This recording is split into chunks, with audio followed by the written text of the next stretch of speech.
early morning edition. As you're logging in, if you'd be kind enough to say where you're logging in from, hit the like button and feel free to continue doing so throughout the dialogue. If you're catching the simulcast over on the YouTube, please be sure to like, subscribe, and hit the notification bell as well. If you enjoy my work and you'd like to support the program, please visit jkdrebel.com, click on the Rebel Gear link, and you'll see what we have to offer. But of course, the best thing you can do is to share this video and spread the word about the Jeet Kune dialogues. So coming up in a couple of seconds, one of my all-time favorite Jeet Kune seniors. I think he's off refilling his coffee cup. So we'll wait. We'll wait until he comes back in. This is none other than the world-renowned. Where the heck is he? None other than world-renowned Rick Faye. So I don't want to show you an image of his office, right? So I'll take a swig of my elixir while he refills his coffee cup. For those of you who don't know who Rick Faye is, and he'll verify anything that I might misspeak right now. Rick is the founder of MKG, the Minnesota Collie Group. Well, originally the name was Minnesota Collie Group. I think now that it is an international outfit, I'm not sure. Okay, are you ready? Okay. Well, I was telling the group I didn't want to show them a shot of your empty chair and your gorgeous office. Are you at home or is that in school? I am at home. Yeah. Man, your office. So that's your home office, huh? Yep.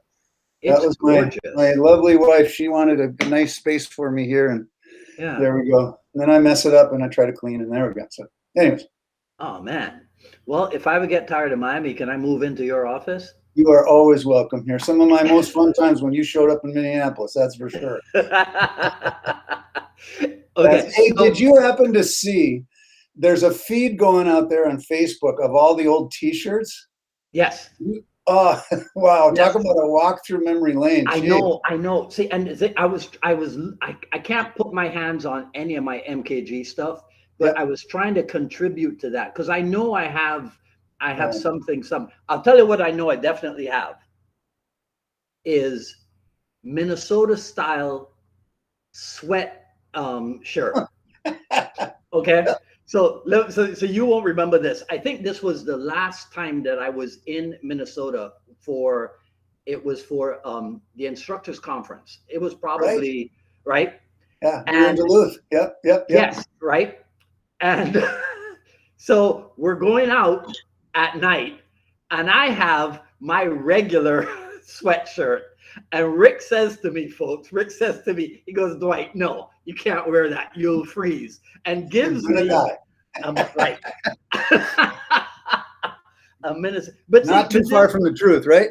Oh man. But this is the other thing. So you won't remember this. We may have talked about this before. And I'm pretty sure it was the first time that I came to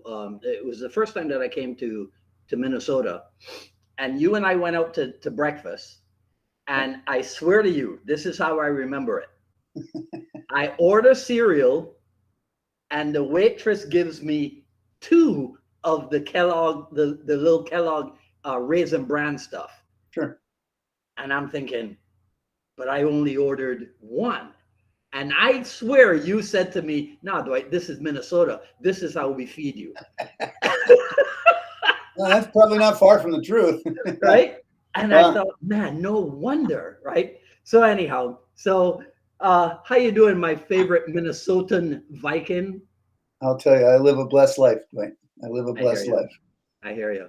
That's so listen, so guess who's here? Mick Tully. Mr. Tully. Mick Tully just showed up, right? And we should explain that we did this early just so Mick Tully could have his warm milk and then go to bed after watching. He needs a nap at his age. He needs a nap.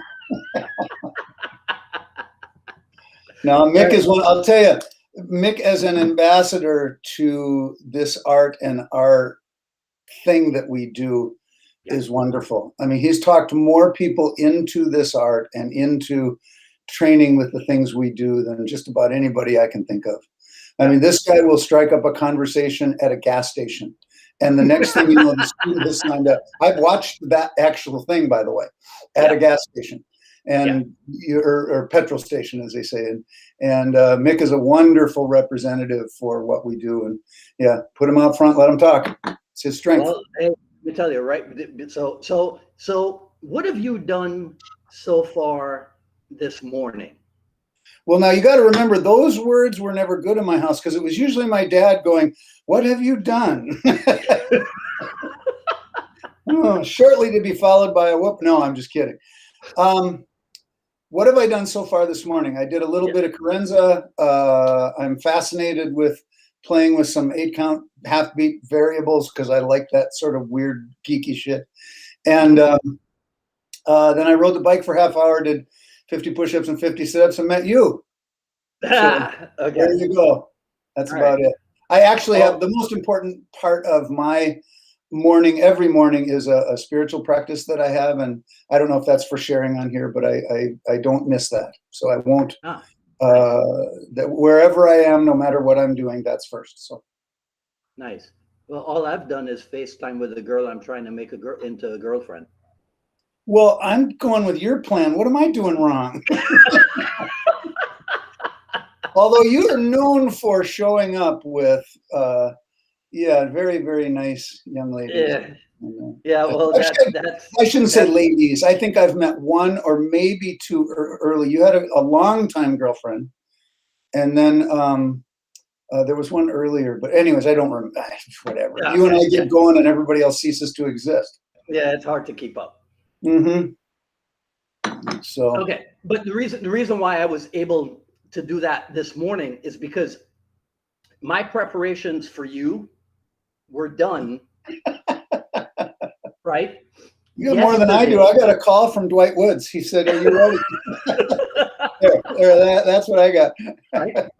So my preparations were done yesterday in Tropical Park. In the interim between the kids class and the adult class, because I have like 45 minutes, right?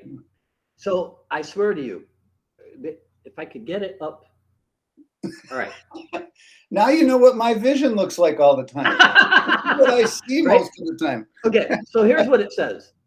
I'm watching this football drill with two teams, passing quickly to a teammate, but with two disruptors. So dig this, right?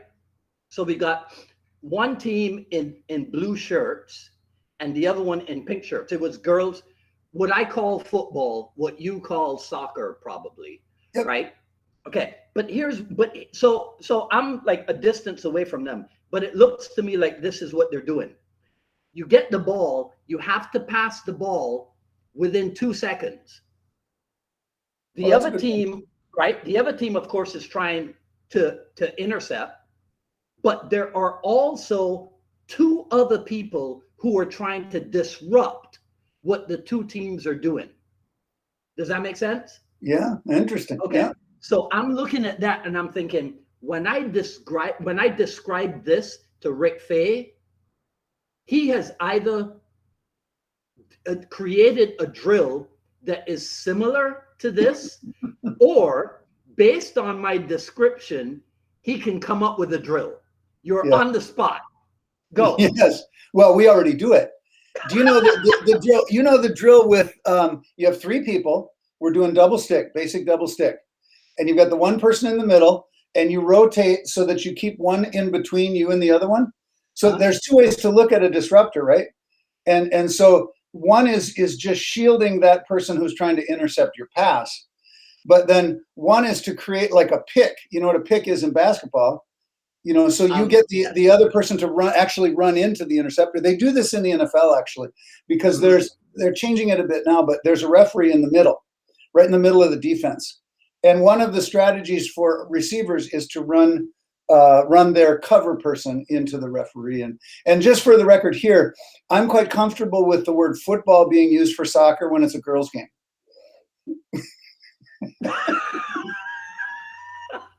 Sorry.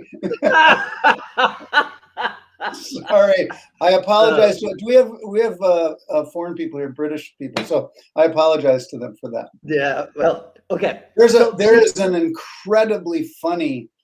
I think I have it on my messenger somewhere from someone, but it's a legend, and I'm trying to think of his name. He's a big legend in rugby, and he's giving a speech. He's being inducted into the Hall of Fame. It's the funniest 2 minutes of TV you'll ever watch, because he starts with a comparison between his game and what they call football. And he says, well, there was a rugby championship in South Africa, and he describes that, where the two guys are bashing each other in the nose. One guy knocks each other out, and they end up standing up and shaking hands and whatever. And then he says, and then the football championship, world championship, was being played in France at that time. And he said it's the infamous Beckham Tackle, where he did this horrible play, and it's all over the news, and they did terrible things, and it was awful, and there was bodily harm. And he says, well, socks rolled down a bit. He lost his Alice band out of his hand. There was mud. It's hilarious. You have to, anyway, sorry, that's an aside. I yeah. No, coffee's kicking in, but okay. See, so this is the thing, right? And I woke up I saw it last night before I went to bed. I really shouldn't go on Facebook before I go. No, I saw it this morning when I woke up. There's a new Facebook discussion going on, and Rick, look at what I just did to you. I saw this thing going on in football. I go, oh, I'll pass this to Rick Faye, and I bet you Rick Faye, it'll make sense to him. Why are there people who cannot see the Jeet Kune in that? You know, I can tell you why, actually. It's one of the things I've thought about for our talk, is we have basically separated into two camps. And yours and my generation, we were taught the concepts and principles behind the art. Right now, they've been taught the list. Mm-hmm. And they're quite proud of the list, by the way, and rightly so. They've memorized a ton of information. Mm-hmm. And this actually goes to different types of thinkers. There's people who think in terms of lists of facts, and they're very good. If you get in a political discussion, which I know you would never do, right? But if you do, remember this distinction, because there are people who are real good with a list of facts, and they can draw up a fact and pigeonhole it into a situation, and really put you on your heels as far as debating goes. Oh, gee, I guess I didn't know that. I got to rethink that. And then there are the concept people who see the overall situation, and really, no matter what the little facts are that are swimming around in the pool, it's still a pool. And this is Jeet Kune. I think a lot of people, like I've said in seminars, you know, we came out of the system era. That's what Bruce and Dan did, is they broke the system era. Two major themes back then. They smashed the system era. Here lies the classical mess, whatever, you know, that old tombstone. Yeah. And then they individualized the art. It's no longer about system. It's about the individual. You and I actually couldn't be two different people. I mean, look at where you're from, where I'm from, our heritage, our racial ancestry, all of that stuff is different. But we train quite well together. We get along, you know what I mean? JKD is for the individual. If it was just for Bruce and Dan, I'd have been out a long time ago. Right. I mean, what am I going to do? Be Dan Inosanto? So that's I'm a sort of taller, whiter, less coordinated, less speedy, less intelligent version of Dan Inosanto. So, yeah. Anyways, but back to this point. There's the concepts behind the art, which goes to what you and I talked about the other day. What is it that my generation and your generation can leave the next one? And have we actually set our students up for forward growth, forward improvement? Being that that's the foundational premise of JKD is forward motion, constant improvement, constant individualization of your experience in life and expression.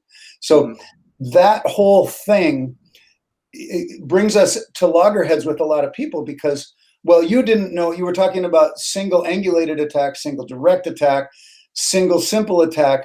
Oh, you mean jab the guy in the face?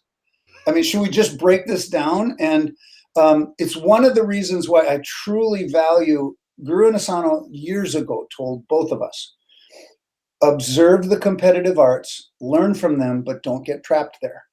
Yeah. Observe the competitive arts, learn from them, don't get trapped there. Greg Nelson, my old training partner, is heavily involved in the competitive arts. They have to put a guy in the ring every week. They don't get caught up in discussions of single direct attack, single angulated attack, or single simple attack. Mm-hmm. They're worried about the guy smashing their fighter in the face. That's right. So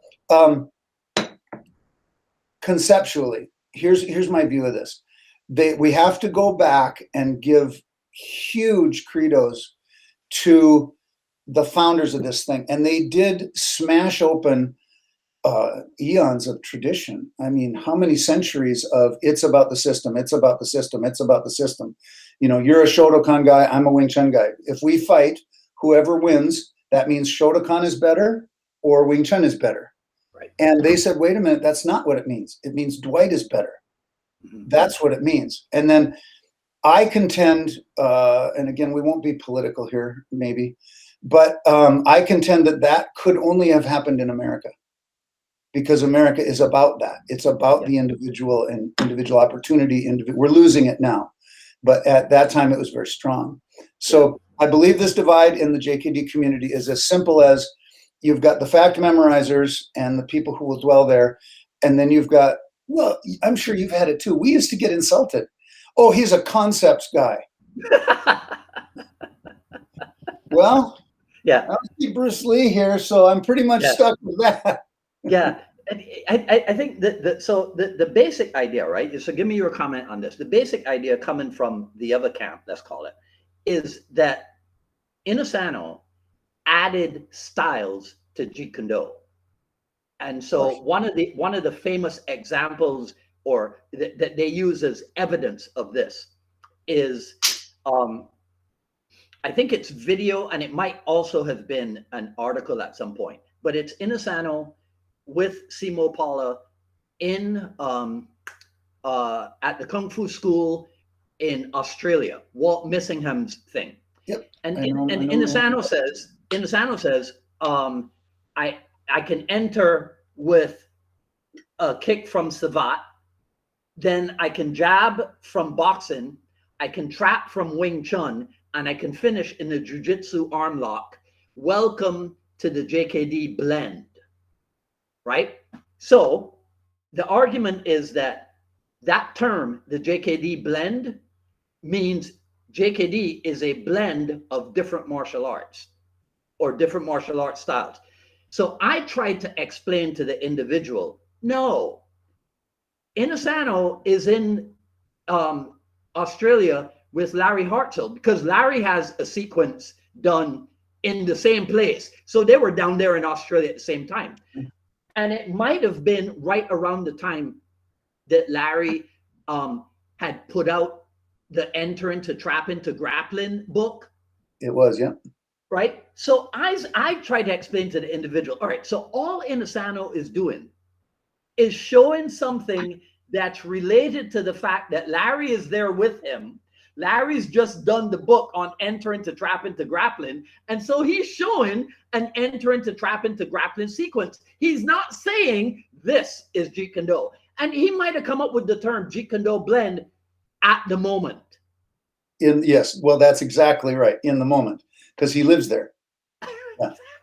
That thing about there's so many of these little Confucian stories, but the two priests are walking along and they come to the woman at the edge of the river, and the senior priest picks her up and carries her over, and then they get to the other side, and the younger priest says, well, but sir, we're not supposed to touch women.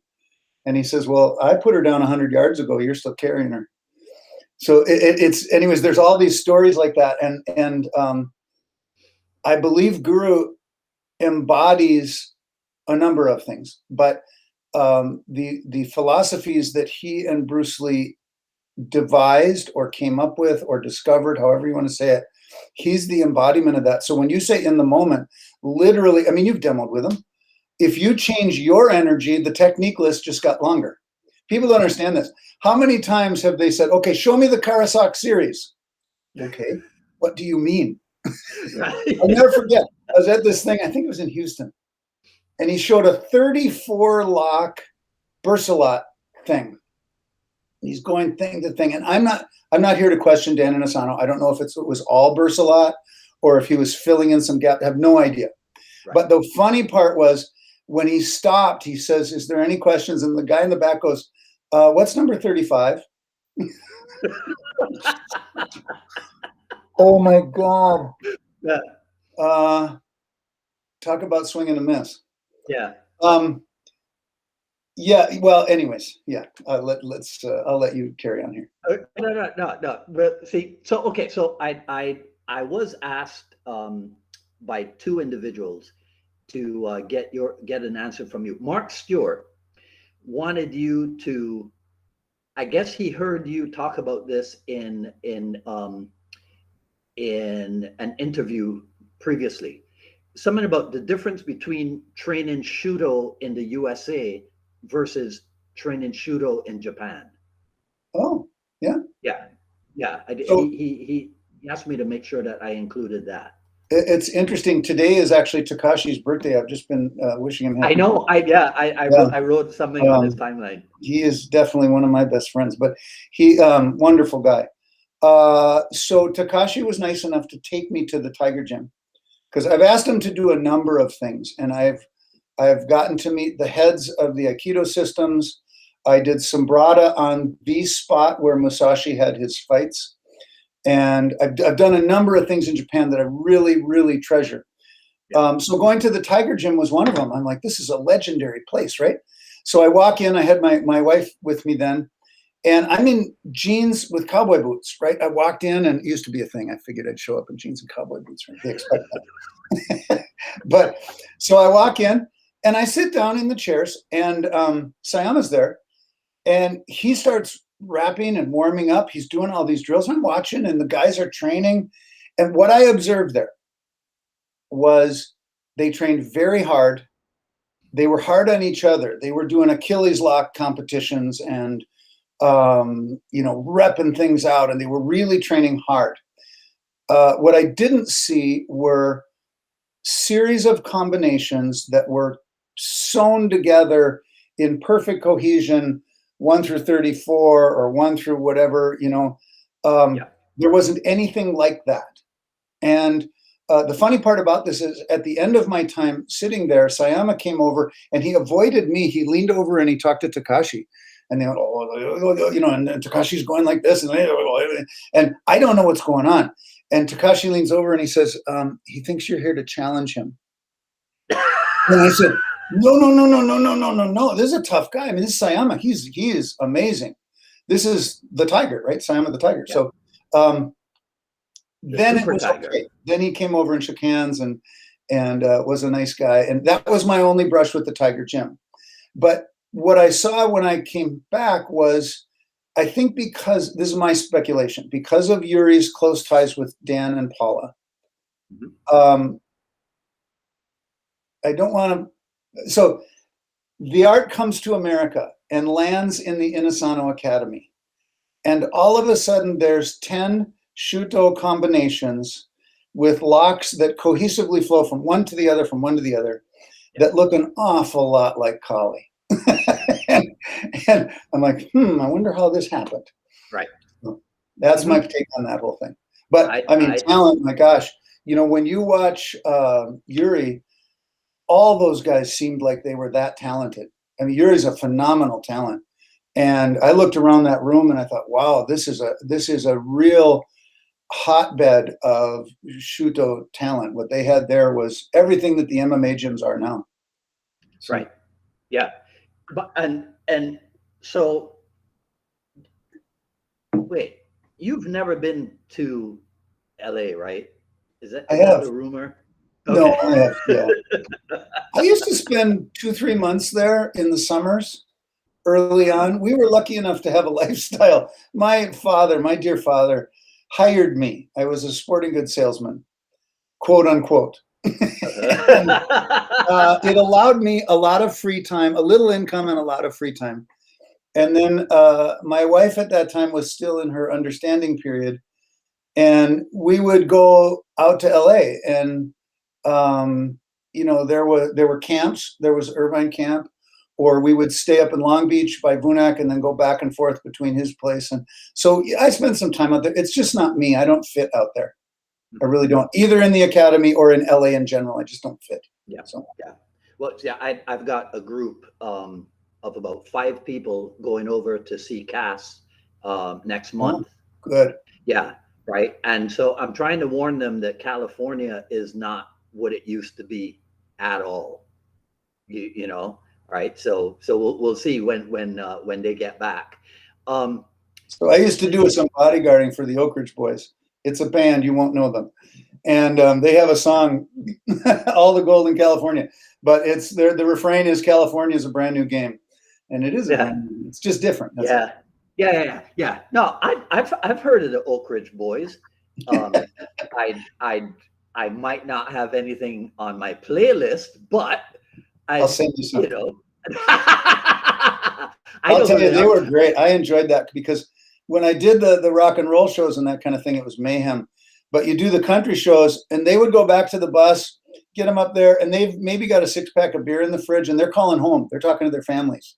It's a total. Now Hank Jr. was different, but other than that, because there really were cases of whiskey. But anyways. Okay, so since we brought up music, I'm gonna try to embarrass you. Oh, Jesus. Right. So okay, can you see this picture? Yeah. Yeah. So are those mini conga drums, or are you a giant? Well, both. I'd like to think. No, I'm not. I think we're the same height. What are you, about 5'11"? Yeah. 16? Yeah, we're about the same height. That is nobody will ever mistake me for a Minnesotan Viking. Yeah, I'm a little guy. I'm the smallest in my family. Both my father and my brother are both much bigger than I am. I always introduce my brother Ron as being a much taller, much better looking, much more athletic version of me. So and that's all true. Each of those words is true. But that is in Germany, and that's at the very beginning of me trying to carry through with Guru's command to me. He said, "Rick, you have to drum for the class." And it embarrasses me. I have no idea what the blank I'm doing. I just try to, and you know what the hard part about drumming for the class is? When you're watching the class try to learn hand movements, you mess up because you go like this. Oh, wait a minute! It's like, oops, sorry. Yeah. But that's something that Guru told me I have to do. Okay, so I wanted everybody to see the difference between the white guy's approach to drumming and the black guy's approach to sitting. Well, I got this all wrong. I got to hang around you real musical people, right? Yeah. You see that's how it's supposed to look. All right, just so you know. Okay. Do you have a musical background? Do you have a background in music? Do you actually play music? I am a self-taught percussionist. Oh, nice. Yeah, completely self-taught. Never took a lesson in my life. I got into it. I have 2 brothers who are guitarists and who at different points in their lives actually made their living or part of their living as guitarists. Wow. But I gravitated towards drumming, which is why. See, I blame Inosano for all of this. It's his fault. Right? Yes. It's his fault, right? I fall in love with Bruce Lee. Years later, I go to Inosano. He introduces me to this damn thing called Kali, and then there's drumming in it. Yes. So how am I supposed to get out of that? How am I ever supposed to escape this? Right. You know. And then he says, "Oh, by the way, you can play music while you're training in martial arts." Sold. Right? Yeah. I mean, come on, right? How are you supposed to get out of that? So that's always been my thing. Some of my favorite percussion music. Like he introduced me. I don't know if you ever heard of. They're kind of a what's the term? Oh my God, what's the term? Uh, it will. So they recorded under a label called Wyndham Records, and it's a group called Shadowfax. I don't know if you've ever okay, but here's the thing, right? I remember I copied music from Inosano. He had a cassette, and I remember the old dual cassette thing where you could dub one from the other. So You are an old fart, you know that? Yep. I mean, no, I don't remember those things. Oh, okay. All right. Okay. Well, such a thing existed, right? So years later, and here's how eclectic his music selection was. He's got this song from Shadowfax, an American, they're not quite jazz, right? Or we could call it alternative jazz or whatever. But that's right there mixed in with traditional Filipino kulintang music, right? And for years, I had that cassette. Then, of course, I lost it. But then years later, from YouTube, I find the Filipino music. Yeah. And because of my investigations over the years into music, I had discovered that Shadowfax was the I'll send it to you when we're done. Wow. And who knows, you might remember it. I'm gonna okay, so let me see if I can pull up one of my favorite pictures of do you have on your computer in the pictures, do you have a folder called Sifudan and Me Pictures? I don't. You don't? You know what? Can I just comment on the music thing though, real quick? Uh-huh. This is another illustration of the fact that Guru lives the JKD ethic of no boundaries. For him, if we go all the way back to, you were talking about the sequence in Australia, where he's saying, okay, this could be a savate kick, this could be a boxing punch, this could be a trap from Chun Fan Wing Chun, whatever, this could be a takedown, this could be an arm lock. To actually get to making that statement, that set of things, he has to go backwards in his mind and draw those distinctions. When he actually operates, those distinctions don't exist.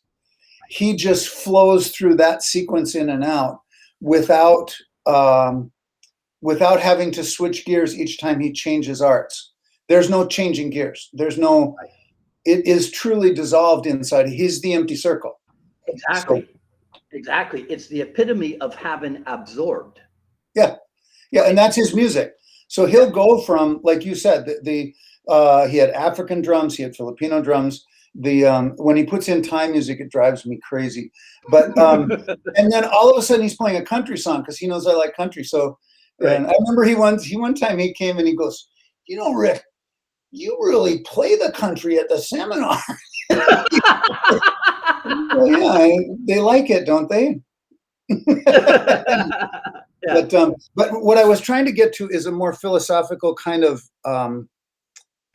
mindset piece that I've observed and I would love to aspire to from Guru Inosano, and that is that it is truly dissolved in him. So he will be able to go and piece out, you know, sooner or later we're going to have to talk about all his different avenues of research. But he'll look at a Silat sequence or a Savat grouping or whatever it is and immediately be able to say, okay, in this flow state that I exist in, I could use that piece. Yes. I can use that piece. I can use that piece. It's why he pisses off so many martial artists. The next group, by the way, will be the jiu-jitsu people. So you and I have seen, I remember William Chung and all these guys, all the Wing Chun guys. So there's a period of time where whatever the art du jour is, whatever the latest, hottest thing is, it's Silat, it's Savat, it's Wing Chun, it's whatever. Now it's jiu-jitsu. But it will dissolve and it will become part of the mix. And then those people, whoever those people are, will decide not to like the JKD family because we're not one of them anymore. And I've seen it over and over and over again. You know, I love the art of silat, and I think a lot of the different systems I've seen. I don't train in a skirt. Well, Right. not in public anymore. So, Right. Yeah. but oh, sorry, you can't talk like that anymore. People get offended. But this idea of truly absorbing the arts around us, taking in information and then putting it into you for your students, you know, and you for your practice. You know, you don't seem to age, but as I've aged, you know, the arthritis kicked in, the thing, I've got some different things that have gone on. My life hasn't been one steady deal like I thought it would be. And so you have to adapt. You have to adapt.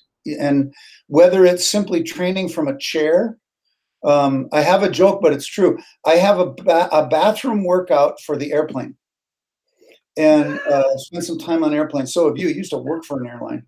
You Yeah. know, it's no coincidence that airline doesn't exist. We've noticed that. You worked for them. Now they no longer exist. Yeah. Well, that's because I wasn't quite as skilled in saving the world back in 1991 as I am now. I see. I see. That's it. You see? That is exactly it. Yeah. You're the Lee It took me Iacocca of airlines. There you go. exactly. It took me a while to acquire. Look, you know, I actually flirted with the idea because Eastern Airlines got resurrected on at least 2 occasions, and I flirted with the idea of going back to work for them, and then I slapped myself in the face because right, Yeah. because here's what I realized: they would never agree to do things my way, right? Nobody listens. So they're doomed to failure, Yeah. right? This is what it's Because like having kids. Nobody listens. yeah. Right? They're not okay. So the my phone turned off. Let me go back to my notes on you here. All right. Um, this is something that has intrigued me about you forever. You've never, to the best of my recollection, pursued knowledge of the business of martial arts. No. What then is the secret of your success? Your not just success, your 4-decade streak of success. Well, the only reason I've been told a number of times by different business consultants is that the only reason you're still afloat as a business is because of your passion for what you do. And that's the only reason, because you're doing everything else wrong. And if you want to write a manual, which we should do someday, about how to chase students out of a martial arts school, I got that. I've got that. Now, what I finally did, which I should have done, you know, you talk about the 90s, it should have been in the 80s. I finally hired some business-minded people. Yeah. And that took, my wife Marla and I sat and agonized over that decision, because it's one of those where I can't actually afford the person I'm about to hire, but I can't afford not to. Right. Do you know what I mean? If I intend to grow, we've got to make this leap. Mm-hmm. And she was a chiropractor, and it's the same in the chiropractic world. A lot of chiropractors think they're business people, and they're not. They're chiropractors. They're passionate about what they do. They know what it's the same equation. But I was blessed enough to have a lifestyle, contacts. I'll tell you something, if I can do it without tearing up. And I believe I live a blessed and possibly charmed life. But how does a kid from Bloomington, Minnesota end up even meeting Dan Inosanto, let alone training with him all these years and getting some sort of certification under him? I mean, this had to be somehow ordained somewhere. And so the answer to the longevity question is, I'm stubborn and probably a little stupid. And so I just kept trundling along. But what I would tell you now is, as I look at the operation that we run, we have a lot of martial arts schools operating in this middle ground. And there's the people that were doing it like I do, where they're very passionate, they're very talented at what they do. I was not talented, but I loved what we did. And I was surrounded by a lot of talented people. I mean, look at who we had back then. We had Greg Nelson and Dave Leach and Eric Paulson and la-di-da-di-da. There's a list of people. So, but I see that end. Then there's this middle ground, and then there's people who are truly successful. We mentioned Takashi earlier. So Takashi, in his Osaka branch, Takashi has 5,000 students. That's one branch.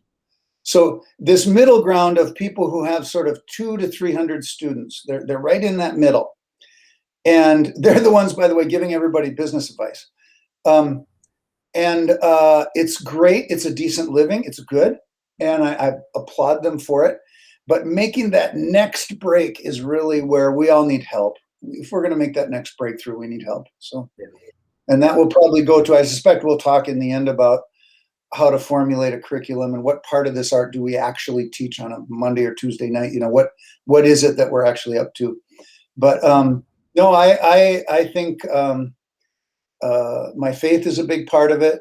I believe we're watched over. And when I use the word trundling along, I think of a little kid going through the house, not real sure how they're walking. That's me in martial arts. You know, I'm just through it. Because I think I'm right, because it's either your website or maybe it's Andy Wilson's website. But I think your website is, you probably don't even know. I think it's based off the mind body platform. I think that's what I think that's that's us, mind body. You know how I know that? Because I pay the bills. Okay.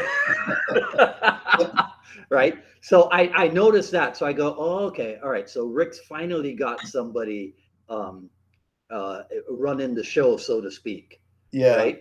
Well, you've dealt with Colton before, I think. Colton Malarud is my guy business wise. And then I've also got a curriculum advisor. And what I did years ago, Marla got me involved in what's called Freedom Fast Track, which was a business consulting. It was more than that, but it was a consulting thing. And what they really pointed out to me, and what I really realized, is I needed to hire somebody that was not like me. Yeah. So where I'm this concept, eyes in the clouds sort of person, I needed an on the ground, detailed finisher. I'm great with starting a project. I can start a project any day. It's finishing the project where I struggle. Right. Yeah. And so admitting, I guess maybe this gets to a really fundamental point in JKD, admitting where you have weaknesses and knowing where your strengths are. That's really martial art anyways. Yeah. But and then having the humility to just say, look, I don't do this well. I just don't do this well. Maybe I could, but the likelihood of me actually doing it well is very remote. So yeah. Well, guys, if anybody's listening to this, hire somebody, get some help. Go find a consultant. Go find somebody that actually does business. You'll be shocked at what they say to you, by the way. They're going to walk in and go, no. And it's, I went into the school in Bloomington, Illinois, and Sam was very proud of his new school. And he said, what do you think? I said, well, here's the deal. I'm a parent walking in with my two kids. Both me and my wife want to join your school. And we have a couple kids we're interested in getting them martial arts. So the first thing I see is a whole case full of different types of knives. You've got weapons all over the wall in here. It stinks, smells like sweat. It looks like those guys are trying to kill each other. And we're going to say thank you very much, and we'll see you sometime. You know, that's how this is going to go. It's just not welcoming. It's not. Most martial arts schools are not welcoming. They're not. We're not actually. Religion has a good parallel here. If you've ever been to a true Bible thumper church, you know, go to a Southern Baptist service or something like that, where they're heaven and hell and they're giving it to you. It's not very welcoming. It's just not. It's not. You know, I'm a Christian person, and I believe that we should be welcoming to people, and that's not. It's just not. So I think the same on martial arts schools. And so that's a long way of saying, guys, if anybody's watching, if you really want to run an actual school and make a living off of martial arts other than scraping by, Number one, get rid of the martial art martyr syndrome. I frustrate when I hear, well, I'm doing lessons now, but don't worry, I'm not really charging for them. Mhm. Or I'm going to do a seminar for that guy, but don't worry, I'm not charging him any money. Why would you Mhm. do such a thing? Yeah. What Yeah. do you not value what you, when people are given something for nothing, and this is actually a little bit political, but when people are given something for nothing, they don't value it because you didn't put a value on it. There's no value to it. Exactly. Yeah. So, That yeah, that I'll let you take over that. You're more of the martial no, art business guy than I am. I don't know. no. So two cases in point. What you said about hiring someone who knows more than you do. Yeah. That's what Inasano has done in training with other people, Yes. right? Yep. And this is what some people in the Jeet Kune world do not understand, because their contention is Bruce Lee never encouraged his students to study other styles. And so, yeah, right. Where So did they get that? their belief, I don't know, their belief is that if Inasano goes off and studies different arts, he's ignoring that there's no need to do that because Bruce Lee did all the research and the heavy lifting and came up with Jeet Kune Do. So why would you need to go study anything else but Jeet Kune Do, especially if you were like one of his top guys? You get that? No. So, I think Bruce said to me one time, we were sitting there, and I love how he talks. He goes, it was about Master Chai, by the way, because the JKD family had gotten frustrated that there was so much Thai boxing drifting into what we do. And you remember that era. And so Thai boxing, so I understood it. I looked at that group of guys. Number one, they didn't want to sweat that much. They just, that was a lot of work. And number two, well, Guru said to me, he goes, Rick, if I go take a guitar lesson, they're okay with that. But if I go take a Thai boxing lesson, now they have a problem. And he just didn't understand. He just could not fathom why hanging out in Chai's backyard was a bad thing. He just couldn't understand that. Yeah. And my version of it actually came from Greg. And I said, because I had the same, I got in some arguments back then. And I said, so what is it that you have a problem with? That I'm trying to smash my elbow into a Thai pad when I'm so tired I can't stand up? Which part of this do you have a problem with? I don't understand you. And we're simply refining tools. If you go back to Bruce Lee's nomenclature, we are honing the tool. And nobody can look at your right kick and say that that is not a honed tool. That's a weapon in your possession. And once you get it to that stage, now as you progress forward in your art, that weapon becomes a part of your further expression. But it can't go the other way. You can't have just expression without tools. Tool refinement is a huge part of this art. That's what Thai boxing is. Okay, so here's the thing, right? So here's, I'll devil's advocate and I'll argue from the other side. Carry on. I'm used to do politics up here too.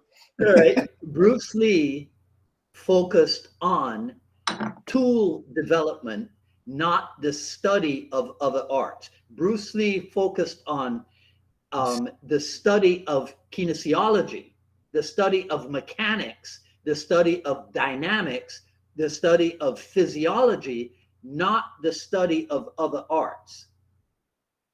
Yeah, it's a good devil's advocate position. I know you don't believe that, but which would, if for you to adhere to such a position, would mean that you believe in and buy into the premise that that world famous Thai boxing trainer who's created champions doesn't do that. That he's not watching the physiology and kinesiology of his fighters. He's not actually trying to improve the tool. Even just 1% is everything in the ring. So again, I go back to that, observe the competitive arts, but don't get trapped there. Yes. So when you talk about Bruce Lee, that process that they're observing, what you just talked about, is Bruce taking that information and personalizing it. It doesn't mean the other information didn't exist in the first place. You still have to look. And there's good ideas out there. There's great ideas out there. Yeah. So if you said, well, that's Savat shit, that's bullcrap. I don't believe in that. And then you run into a guy named Daniel Dubey, he will tell you or show you actually Right. that was a bad idea. Yeah. I mean, still for those watching, I think the most beautiful kicker I've ever seen is Danielle. I looked at that and I went, wow, that, I'm not saying anything against anybody else. I just thought that is how I'd like to use my feet. You better not, because I have something else here. I tried to find the most embarrassing photograph of you I could find. Pink shorts. Now that was a great camp, by the way. That was a Michigan camp. Salim was so gracious, though. He gave me a glove, and I've still got the award. But by all accounts, it was a courtesy. It was just, I really tried, Dwight. I thought Savat maybe should be a part of my art. I had actually a pretty good fouette, and I could, the chasse I've used in combat. I've actually used it on people. But the rest of it, I just, hey, I look great in tights, though. I just want you to know I look great in tights. Okay. These little dicky shorts, not so much, but the tights. Yeah. I found this one, looking around, I was like, oh man, I got to bring that up. That was a great camp, though. Greg and I camped away from, we've been antisocial for years, but we camped away from the campsite. So we were across the field. Yeah. And the only time when we could actually do the Thai pad training we were in the middle of was after the camp. So we'd get done with the day and then we'd go back and do our Thai pads and come back for dinner. You know how these camps work, right? Mm-hmm. So we'd get our Thai rounds in, and Guru really noticed. Dan really noticed that we were doing the work, and we were just having fun mostly. But. Mm-hmm. Yeah, no, I can remember being on the other side of the field and telling Pete Hetrick and other people, I go, look, see that? That's what it's about. Pointing to you and Greg. Yeah. Because you're talking about after camp. I remember I'm pretty sure it's the 88 camp, because I took pictures of it. I can't put my hands on that photo album. But before camp, you and Greg were out under the trees working on entries into takedowns. Yeah. So that's before the camp. And then we all go train. And then after camp, you're back doing which is why I'm man enough to admit it. This is why I fell in love with you. This is why I've been in love with you for almost 40 years, right? Right? And then when I met you in 83, and when I discovered that you were not California, that you were not from California, somewhere in the back of my mind, I go, well, if you can develop not being a California student, then maybe I should stick with this, take advantage of the airline job, and fly out as much as I can. Well, just so the people listening to this don't get confused, and I'm not meaning this as flattery, because I don't like flattery. You've always been a much better athlete than certainly I was, or most of the people around you. No, that's true. I tried to make up for it with repetition and conditioning, but you were a better athlete all the way along, and that's. Plus, you have that cool accent. I think it's the accent. I really do. It has nothing to do with the incredible athletic ability or the dedication to an art over many, many years. It's the accent and the hair. Wait a minute, it's the hair. That's what it is. Yes. Now it's the hair. The hair is the true strength. But yeah. So you mentioned curriculum, and I always throw this question out to my dialogue partners. Can you give me the underlying structure behind your curriculum? Sure. Well, yes. I mean, let me just do a little historical, and then I'll try to tell you what we're thinking. Is there was a point in time where I took a little bit of a step back, and I thought, okay, we have been engineering upward all of the time I've been learning. We've been trying to figure out what's the next step, what's the next move, what's the next way to functionalize. You know, how do we create drills? Is it a contact piece? Is it just a repetition drill? Do we need a rhythmic kind of training? What is it? How do we keep moving up? And then I realized that at some point in the school, this was back at Washington Avenue, we left everybody that was just starting out behind. And by the way, we were arrogant enough and unsensitive enough to not care. We just didn't care. And that was bad, by the way, because we lost a lot of beginners are the soul of the art. And we lost a lot of them because we just were self-centered enough to not look back and say, oh my gosh, we didn't bring these guys along. So then coming to here, then I said, well, what actually are the basics of this art? I was never taught that. I started in seminars. You know, for those who don't remember, seminars were 8 hours plus, and Guru taught faster than he does now. And it was a fire hose of information, trying to take notes, trying to get a couple reps, trying to do this. You know, it was a real focused frenzy of information. But there was no, this is how you throw a left hook. It was just a number of sophisticated counters to the left hook. Yeah. But how do we actually do the initial thing? What's the footwork involved? You know, the people who've gone back and reanalyzed, there's a guy in England, you know Phil Norman? Oh, yeah. Oh, okay. Yeah. Everybody knows he's famous now, but he has a wonderful brain. I mean, his mind, the way his mind worked, he's put together a thing called Ghost, which is a stroke of genius. And the pretense for it is fantastic. You don't have to stand in the ring and get hit. And I went, I'm on board. But what he did is really go back and analyze what are the basics here? And did we do it right to begin with? And he had the guts to come out with something that was different, take the criticism for it. I knew he was going to take criticism for it. And people used to come up with me and they go, what do you think about this ghost shit? And I just look them dead in the eye and I go, I think it's fantastic. I wish I could do it. My body won't cooperate right now, but it's unbelievable. And there's other people doing this. There's Eric Paulson is a true innovator. And so when we look at the basics, my curriculum, I try to get, you know, we do, there's my Phase program. That's a legacy program. The Phase program is all the way back to the, well, you mentioned when we met, you know, I don't know. We were children in a nursery school back then. But the Phase program is the true basics. It sets you up to learn the rest of the art.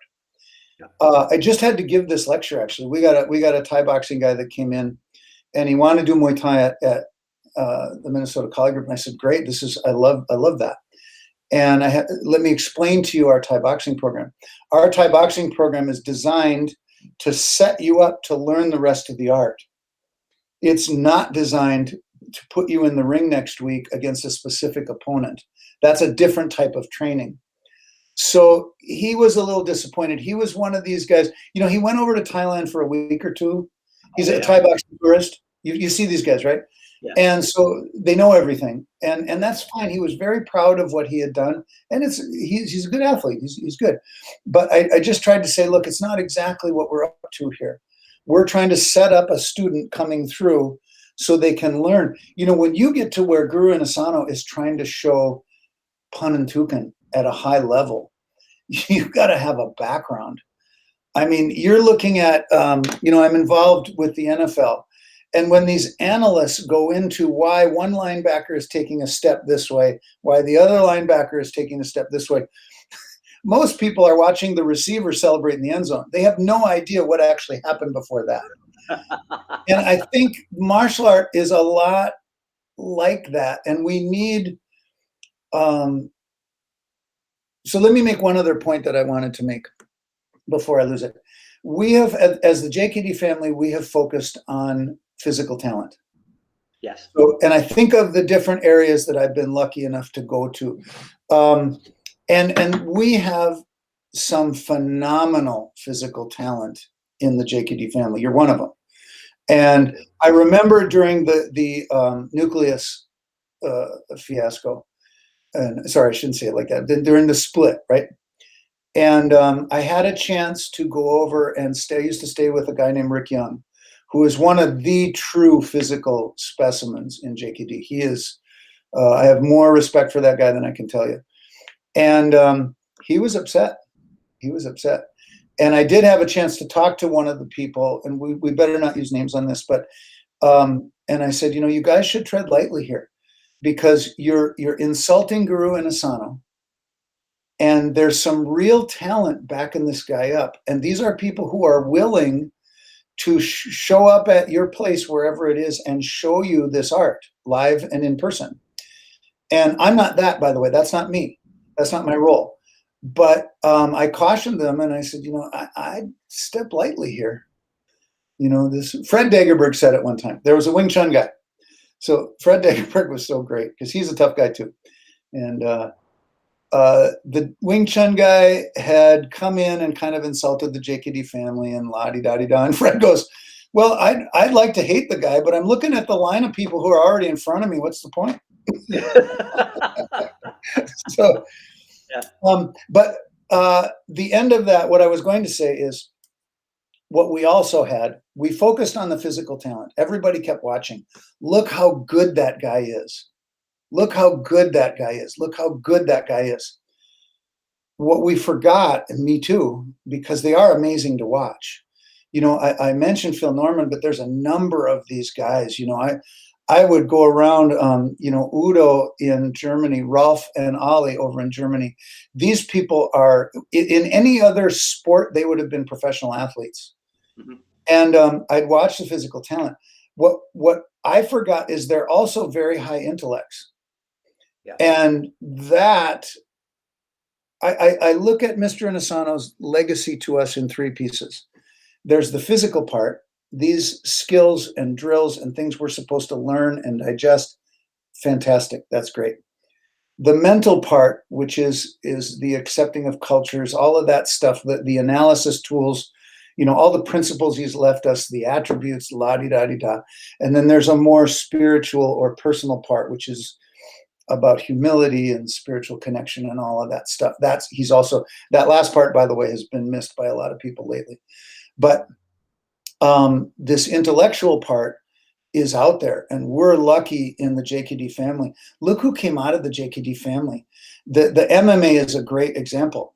Eric Paulson, Greg Nelson, all these people. Even in the Thai Boxing Association, a lot of the higher ups are JKD people.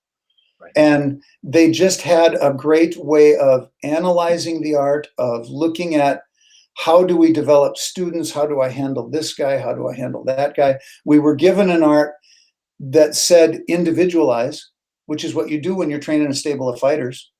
Right. You've got so-and-so who's easy to train. You've got so-and-so who's a pain in the ass to train. And you've got to deal with this. That's a trainer's life right there. Mm-hmm. So I think that focusing on this piece in the middle with the analyzing of what are the basics, how do we develop them, and where are all the little bridges? This is hundreds of hours of work. How do we bridge somebody from a jab, catch, jab kind of drill into a more and more sparring-oriented training? What is the progression? And we've tended over the years to make big leaps. We go from A to B, maybe C, and then we're down at Q. And all of a sudden we jumped. And those little gaps have been filled in.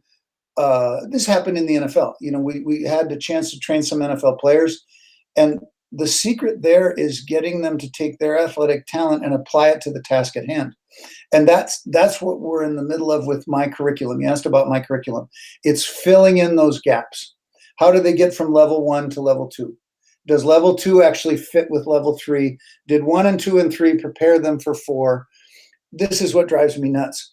I think there are still people who are involved in what's the latest little permutation, or sadly, what's the 1960s permutation of a different Pak Sao Lap Sao thing? Well, it wasn't actually like that. It was like this. You guys, they used to play football without face masks. We've moved on since then. Right. This art has moved on, and thank God, because what we've inherited is what Guru Asano has handed us is a gift that is priceless and incredibly valuable. And we're still looking at it. It's a diamond, is what he says. So we're still looking at this diamond jewelry and go, oh, look how shiny it is. Mhm. Yeah. Yeah.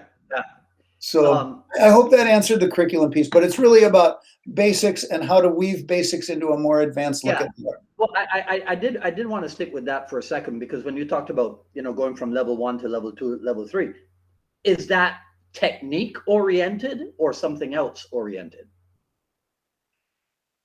Well, you'll evolve into the use of more sophisticated techniques physically, and there's a timing there, I think it evolves this way.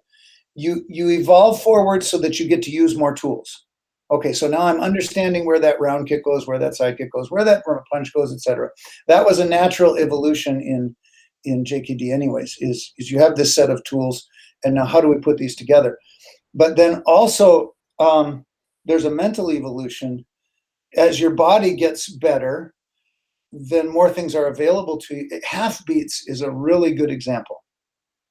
So introducing half beats to a beginning class is ridiculous. They come in with their book. They've read in there that we're supposed to use 1.5, 2.5, and 3.5. Okay, what does that mean to you? Most of the time they sat on their toilet and read this book, right? And then now they come in. So we have to put that into practice.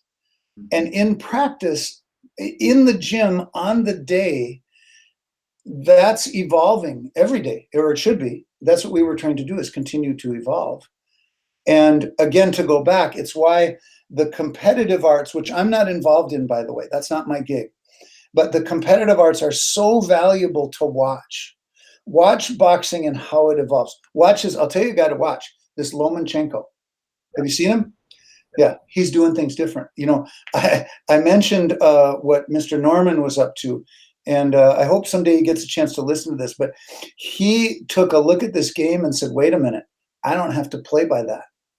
I just don't have to play by that. And he got totally ridiculed for it. He's got a very thick skin. And he's right, by the way. You don't have to play by their rules. No, you do have to play within the rules, but you don't have to play the game the same way they've been playing it.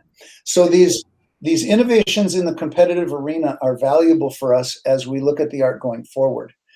And as it pertains to the words Jeet Kune, you and I have had this discussion since the early 80s. There is described a car ride from San Francisco to LA where the words Jeet Kune were devised. Bruce came up with this idea, and as Dan tells it, he's punching that little straw piece, the little thing that he used to carry around and punch like that, right? So he's sitting there going, and he thinks, I think it's Jeet Kune. Jeet Kune is my art. Because intercepting with the fist, and he had evolved to a point, from my understanding, or at least what Guru said, where he realized he didn't actually need to trap, and he didn't need to defend. The defensive posture, whether it's a Tan Sao, Biu Sao, whatever it was, wasn't actually the necessary piece. The hit was the necessary piece. The trapping was only necessary if your hands are in the way. If the body movement is such that that's not the case, then the hit is the necessary piece. Okay, I can see the wheels turning. Bruce is a smart guy. They're driving. It's a long drive. I've driven that several times. And so he says Jeet Kune, but what's he say right behind it? Don't let him fuss over it. Mm-hmm. Don't let this name become an anchor. I can't remember exactly the words, but the message was, Jeet Kune is just a name. It's right. And you can make it another system, by the way, if you want, but you missed it then. That's a swing and a miss. Yeah. So it is again, I'm trying to remember the words, Dwight, and this is my age, but it is degrading it to just another reactionary pattern. It's still a pattern. It's different. It's a new pattern. It's like these kids who want to be alternatively dressed. However it is, and the style changes all the time. I'm no style guy, but the style changes. But you'll notice they're alternatively dressed the same as everybody else is alternatively dressed. So really, it's just another pattern. And that, Right. from my understanding, that's what they were trying to ward off. They were trying to prevent that from being their legacy, that they would have left us simply another pattern as opposed to a true set of growth principles and a continual personal improvement paradigm that carries on into the future that my kids will use. Yeah. Although they're my kids anyways, but yeah. Aliveness versus set pattern, huh? Yeah. Well, I believe somebody famous said that, didn't they? But now, and again, this is not to, let me just set this up, because I've listened to Guru talk about this ad infinitum, and this is not to denigrate anyone who needs to adhere to a set pattern, because there are people whose mindset and their understanding of the world is better suited to a series of patterns or a set pattern. And that's the way they understand it. This exists in religion, by the way, and I apologize if I'm going to piss people off. I am around, I have a partner right now who's Catholic. And the Catholic religion is derided for their set patterns. They have all of these things. They got the beads, and they got the thing, and they got the smoke, and they got whatever. I don't feel like I need that. But what I caution them is, you guys, please don't be ripping on that, because there's people clinging to that for their very lives. There's people clinging to that. That's the way they make sense of this world and the next, is to hold on to those patterns and traditions. And who am I to come along and rip on them for it? Right. So I think we need to make room for all of this. So if people, like, I have that big manual, you've seen it. And there's a bunch of people who wrote up manuals. That's great. If your students are memorizers and list keepers, and that is one way to understand this art, and it's great. They're better memorizers than I am. It's why I falter at Pakiti Tersha, because Billy wants me to memorize lists all the time, and he's got a much better mind for that.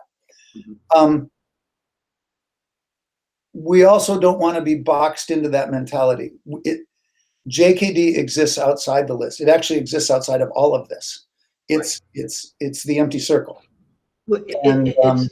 Yeah, Rick, it's almost as if you're saying that this is risky. It's almost as if you're saying that JKD is the ultimate freedom, but within that freedom, we have to understand that not everybody's approach is going to be the same. Sure. You know, when you were talking about the Catholics and the beads, the first thing that came to my mind, because of some stuff that I've been watching on TV, the Jews have the beads. Yeah. The Muslims have the beads. So right there, you know, because I was thinking when you said, you know, this exists also in religion. Well, to me, you know the old thing about the things that you don't discuss, right? Religion and sex and politics. Well, you can add Jeet Kune to that. Right. Yeah. Right? And those, by the way, are the only things I like to talk about. But yeah. But exactly. See, because this is the thing, right? Who came up with that? Who came up with you should never discuss religion, sex, and politics? When that's all life is about. All of life is religious. Life is born out of sex, and all of life is political.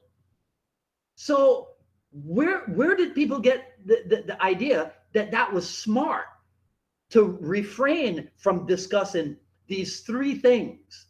It's because they have no discipline in their discussions. They don't have the self-confidence to state their belief and have you, if you have a different belief, state yours and be accepting of that difference. Exactly. Right? I don't have to be right. I don't have to be right. I just got to be skilled in explaining to you what I think and how I feel. Yeah.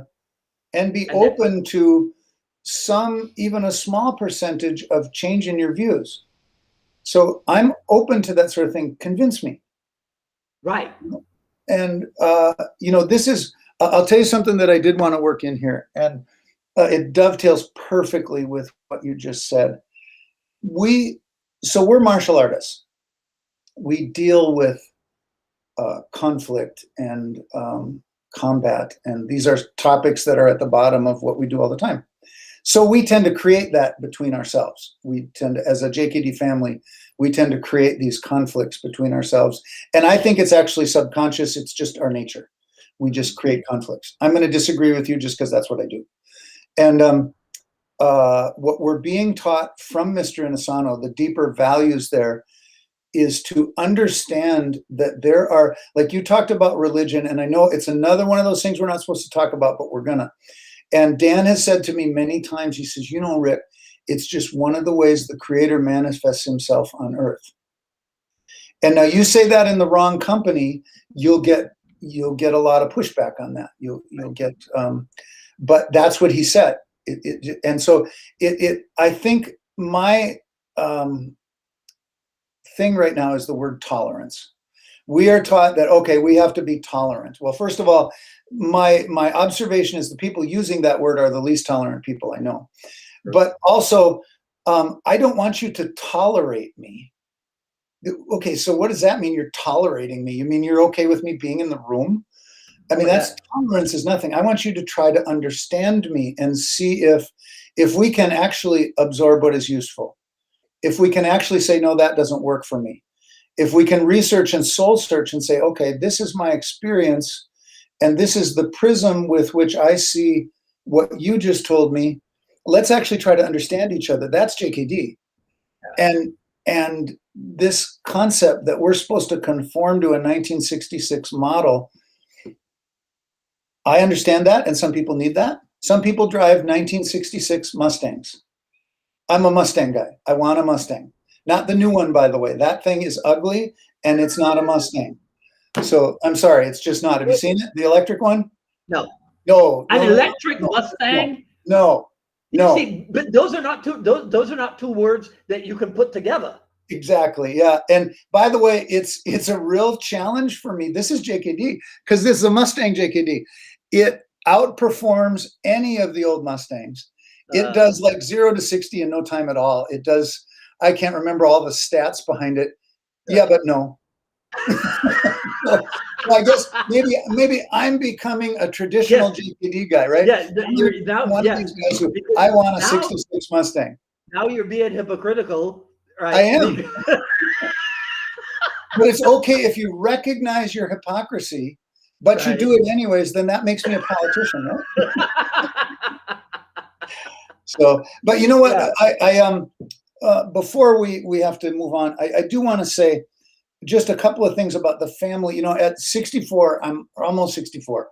I have observed for a long time the family and the evolution.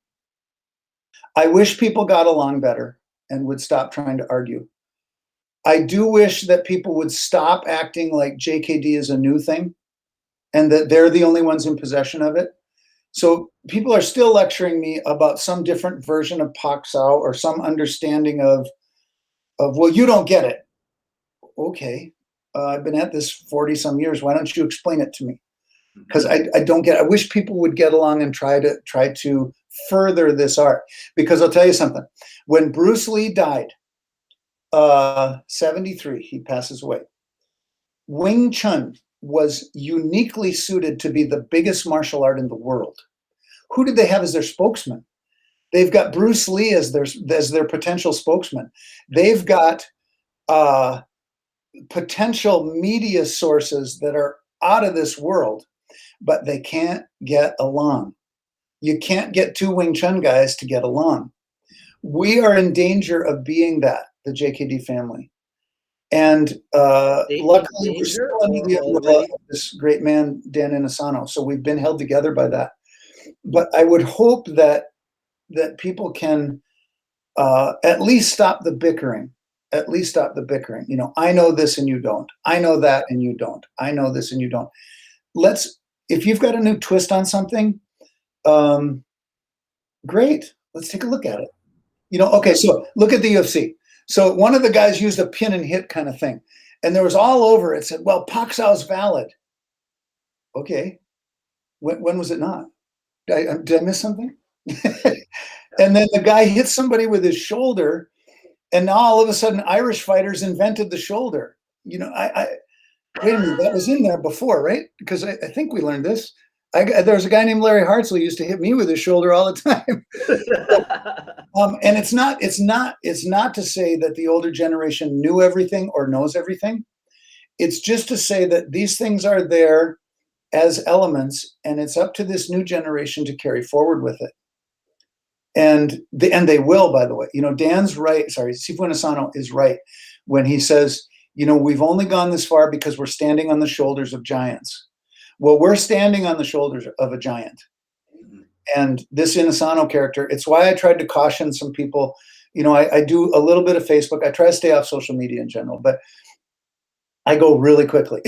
But I would like to caution maybe everybody, if they're listening to this or whatever, if you have a name under the Inasano banner, you've got Dan Inasano t-shirts on, you have your students know you as an Inasano legacy instructor, you've actually purposely sought some notoriety from this organization and from that man. I would request, I think I'll keep it as a request. I would request that you have a more civil public persona, that you keep your arguments and your discussions more civil when you're in the public eye, because you're reflecting badly on Dan. It's just that simple. And you're making him look bad. You're all this and la-di-da-da, well, I don't believe in this and I don't believe in that. Because you've spoken to the man so long and so many times, it hurts him. Yeah. He's actually hurt in his heart by these things, by these people. They question, well, why did he do this? And why did he research this little CLOT system or whatever? Not every area of research is going to produce great gains or great contributions. And you know what? He's Dan Inasano. He can do whatever the hell he pleases. If he wants to, if you don't like Balintawak and Dan likes Balintawak, who the are you to say he can't go and research that little piece of, and he's putting something else into Jeet Kune and la-di-da-di-da. I'm sorry, who are you? And I don't know who they are anymore. I don't follow people, Dwight. So maybe these arguments don't exist anymore, but they did at one time. They did it. No, they still do. In fact, yesterday, a guy called me a Dan Inasano disciple. What a compliment. So I thanked him. Exactly. I thanked him. Compliment. I go, well, I thank you for not calling me merely a Dan Inasano student. Wow. Yeah. Yeah. Right? Wow, what a compliment. That's true, by the way. I think of you that way. Well, yeah. I appreciate that. I don't think I've said this often enough, because I kind of just fell into doing these things. I've always had the idea of interviewing different Jeet Kune people, and then I do that on Fridays. On Wednesdays, I talk to the camera about a Jeet Kune topic or whatever. But I have always done it, and in the back of my mind is, remember, Dwight, you're representing Dan Inasano. Yes. Now, I make sure that people understand that I am not a spokesman for Dan Inasano. Right. I'm not here to tell people what he thinks or how he feels or whatever, but I am a representative, whether because like everything that you just said, and I guess you could say I have sought notoriety, right? In fact, you want to see something? Have you seen this? No. Please tell me that's not recent. This is the most recent. Bruce Lee is still on the cover of magazines. Oh man, and they still sell out. So Perry William Kelly alerted me to the fact. So there's an article in here, Living Legacy by Jerry Beasley, right? The subtitle is The Ever-Changing World of Jeet Kune Do Instruction. So of course, it starts off with Inosano, the early days. So it mentions Inosano and Bustillo. Then first generation, and it mentions Tackett and Bremer and those guys. Second generation, um, uh, wait, I'm scanning here. Right, first generation, the OGs, Daniel Lee and those types of guys. And then in a little 5 lines here, it says, well known on YouTube, Dwight Woods is an Inosano protege who hails from Barbados and now lives in Florida. In addition to having conducted interviews with dozens of JKD instructors, he provides Jeet Kune and Kali instruction in person and on the internet. You are famous. Right? You were famous before. But that's pretty cool. But what's absolutely cool is what I told you about. The video of me and you in Janesville, Wisconsin in the summer of 1988 that Sifu Inosano uses in class. Oh, Lord. Hey, Right? I had hair back then, though. See, I had hair. Right? So there you go. Yeah. Right. But what I really do try to do is to bring civility to the whole argument, because the argument is stupid. The argument has been going on for decades. It started in the 80s. I believe that it was more. We were talking about politics and religion and what have you, right? We should talk a little bit about media, because they are the ones. They're the ones who, at some point, determined that controversy sells more. Sure. So when that comes into social media, it's the same thing. Vincent Perez told me, he goes, Dwight, it's unfortunate, but the truth is, to get more views on your videos, you have to be a bit of an a-hole. Right? Yeah, I'm not going there. I'm not going to do that. Right. And so I understand, because so here's the thing. So the Bruce Lee letters to Bob Baker came out. I don't know if you were aware of that or whatever. Right. And so it's revealed that Bruce Lee indulged in mind-altering substances, right, to a particular degree. So can I just stop you? Are there actually people interested in that? Yes. So, you remember, I spent a lot of time in the protection business. Mm-hmm. And we loosely use the word bodyguard, but protecting people who were well known. And we would actually watch for people like that. So if you're in charge of protection for Kobe Bryant or something, and some guy calls up and says, I've got all of his old jerseys, and I've got all of his old shoes and shorts and whatever. And right away, as a protective guy, you're going, okay, let's flag this guy, because this is some weird shit here. Excuse my language, but this is a fan. It's not somebody who's into basketball seriously. Right. So Kobe Bryant's opponents that he actually played against were not trying to, I better be gentle here, but there's a difference between a fan and someone who's actually involved in basketball. Yes. At that. Yes. So and being a fan is fine as long as you're not dangerous, but those danger signs are actually, any protective agent will tell you that, is that you watch for this overly enthusiastic fan who's, creeping around in their garbage or whatever, and they're picking up. So that what you just said about these letters triggered something in my brain, and I don't know what's in these letters, but Bruce wrote, are they private letters? He didn't publish them or anything, right? No, so they were put up for auction by Bob Baker's estate. Yeah, right. Okay. Someone should be ashamed. Exactly. So immediately, so I loved Tackett's response to it. Tackett was kind of like, yeah, it's nobody's business. Right. Done. I liked Right? him a lot. Yeah. As succinct as that. That Yeah. was Tackett's whole contribution. And so the title of my broadcast that dealt with that was um, something like "Never Meet Your Heroes." That was the title. Sure. Now, my good Wing Chun buddy Alex Richter, and I'm not saying that Alex is an a-hole because he's not, but he understands the game. I would say a little bit better than I do. The title of his podcast was Bruce Lee Drug Letters. So my podcast got like 1,000 views, maybe. His last time I checked was like at 26,000. Yeah.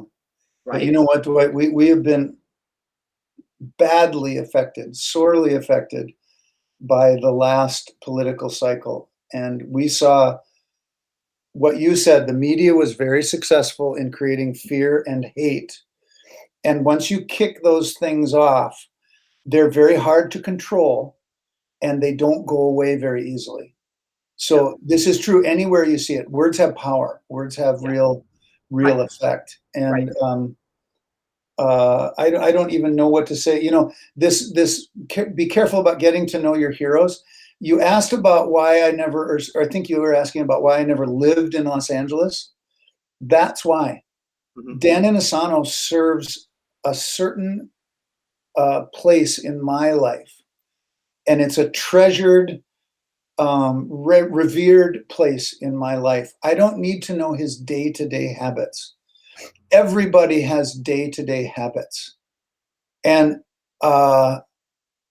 to go there is almost always an effort to strictly dismiss the man, and to dismiss Michael Jordan because he didn't wash his socks on Tuesday would be to miss the point altogether. You know what I mean?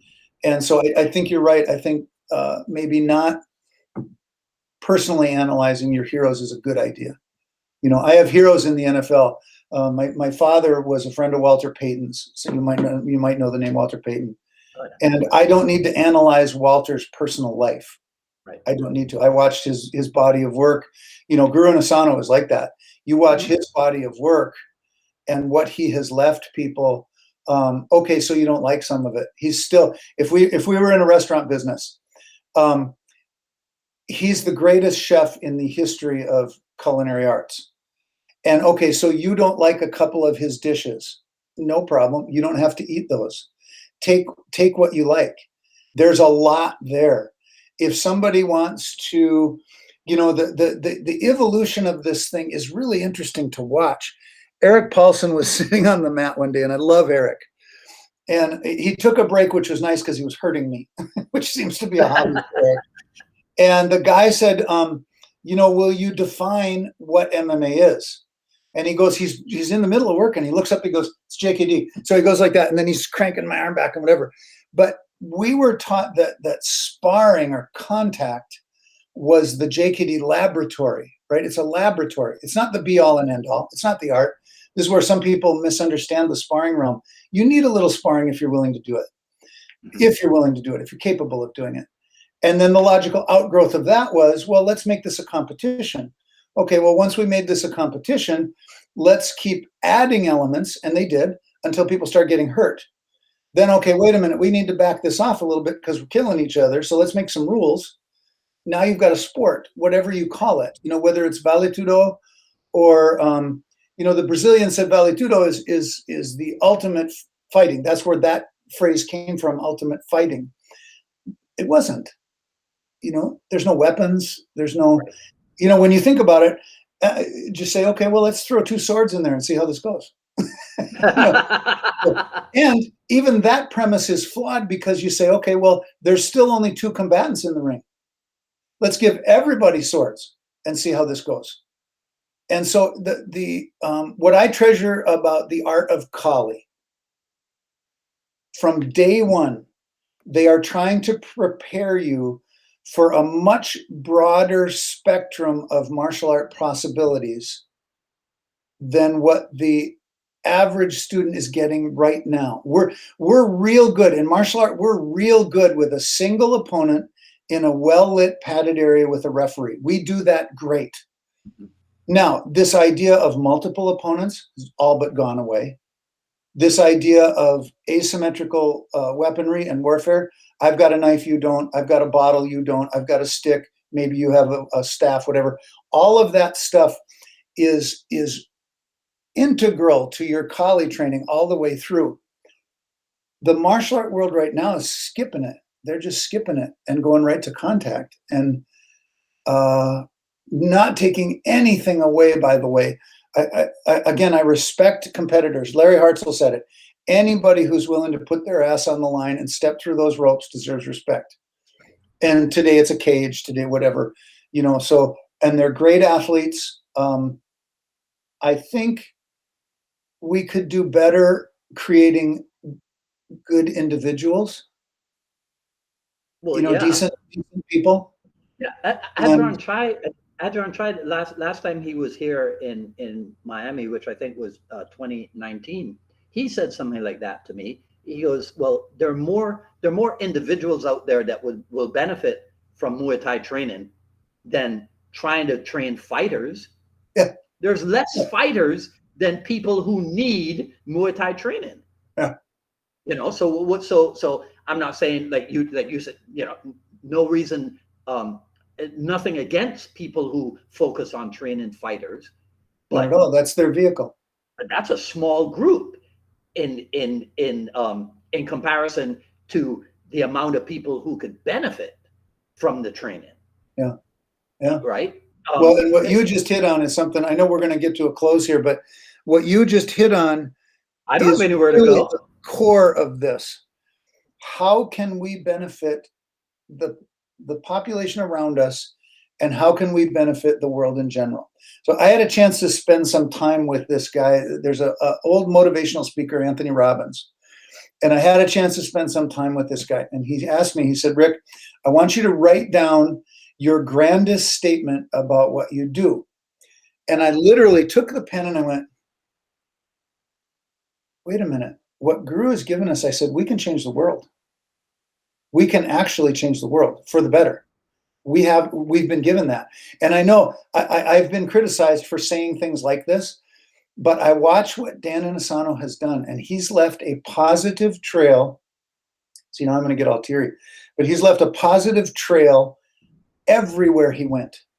Everywhere he went. He will not participate in bad talk about anyone, about any art, about any culture. He is understanding and clear-eyed, by the way, clear-eyed understanding. He's not a Pollyanna. He can see people for what they are. Yeah. But he understands that everybody is here walking their own path. And I've got a picture around here somewhere. Ha! You think I didn't come prepared? All I got to do is start ripping shit off the wall, right? But he wrote that to me, and he said something about happy birthday, la-di-da-di-da, and run your own foot race. Everybody runs their own path. And in your life, it's about your path. Yes. And as we argue and debate each other, which it should be more of a debate than an argument, we have to grant the other person legitimacy in their path. And whatever that path is. And we've been talking about people who lead visible and really, truly exceptional pathways. But the average or beginning student is also on a path. And whatever they do, I really value my friend Diana Rathborn. And Diana came into this art as a strictly non-martial artist. And she won't mind me saying this. Pretty hopeless martial art wise. So she jumped in, but she was game, right, stubborn, ornery. Kind of like the female you. What's that? Kind of like the female you. Oh, good Lord, wouldn't that be something? But yeah, I respect her journey so much. and again, to go all the way back to where we sort of started this thing, we focused on the extremely talented, the extremely accomplished. That beginning student is also walking a path, and we have to be welcoming and understanding of that path. They are looking to you for something that literally could save their life. I know you've had it, and I know I've had it, where people have come in and said, Dwight, this thing has saved my life. This has really changed my life. That's what this martial art is all about. If you beat up some guy in a bar or a ring or a cage, I don't want to hear about it. I really don't. I'm done. Those stories stopped being of interest to me long ago. And I always feel like I need a shower after that. Okay, fine, you beat up a guy in a bar, wonderful. This thing that we do, this development mentality, development cycle, the idea of progressive training and little bits of personal improvement and individualization, we've been given a gem. And if you get it, it's a diamond. If you don't get it, it's just glass. Yeah. And all this bickering, I'm disappointed for you to tell me actually that it's still going on. But all this bickering means it's just glass to those people. It's just glass. You missed it. Yeah, it continues, I think, because Bruce Lee was an international celebrity. I suppose. Yeah, that's true. Okay, so that's one reason. And then the other reason why it continues is because it's like I may have told you this before. Ziggy Marley was asked, why is Bob Marley still so popular? Huh? And Ziggy said, well, it's because every day somebody new is introduced to Bob Marley music. So it's the same thing. Every day somebody is introduced to Bruce Lee and Jeet Kune, right? See. So a new guy will come to my Facebook, well, not my Facebook page, but to the I Love Jeet Kune Facebook page, and it's new to him, right? Because we had this happen 2 days ago. So I investigate. The guy had joined the group 2 weeks before. This was his first post, and his first post was all about Jeet Kune is not a style, it's this and this and this, right? So it's new to him, you see, because he probably was not born in 1988 when the Ted Wong column started and the term classic JKD or original JKD, when that stuff came along. So it's brand new to him. So like you were saying, I have to respect that. I have to understand that. I have to be tolerant towards someone like this and be welcoming because it's new, right? It's new and important to him. It's important enough to him to join the I Love Jeet Kune Facebook group and make a post. Yeah. When you bring him in, so this relates to all of your political bent, whatever side of the aisle you're on. When you bring him into that family and you're bringing him into Dwight Woods' school in Miami, are you bringing him in and introducing him to him or her to a sea of conflict and division and elitist type thinking and whatever, all of this negative stuff? Or are you bringing him into a really welcoming personal development place? And this, you really actually have to decide which of these things you're going to be. Because you can be that thing that you said was very popular in the media. You can be controversial and a kind of a nitpicker and needle people and whatever and do that. You can be that and you'll get a lot of, I still don't understand all this. You get a lot of likes. What are we in third grade? You like me.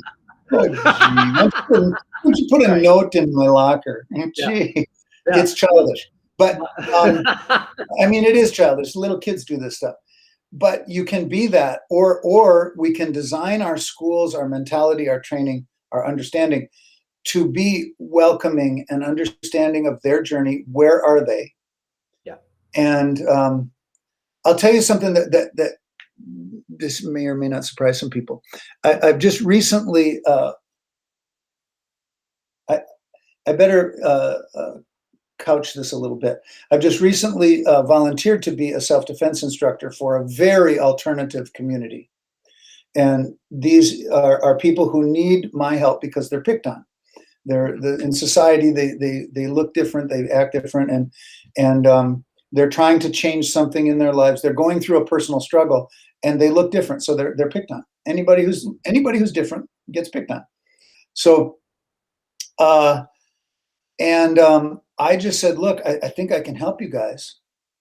I'm not your typical person that would be involved in your group. In fact, I'm the atypical person. I'm just so not your group. but you need me. You need me. You guys need a little help here. And I think as martial artists, we should be willing to do that. You know, we're more than willing to hurt anybody on the street. Are we willing to help anybody on the street? Here's a good example. If you take the latest big MMA champion, the latest toothless tattooed wonder, and you stick them on one corner, you take Dan Inosanto, the greatest martial art influence of our time, and stick him on the other corner. Who would you ask for directions from? Isn't that interesting?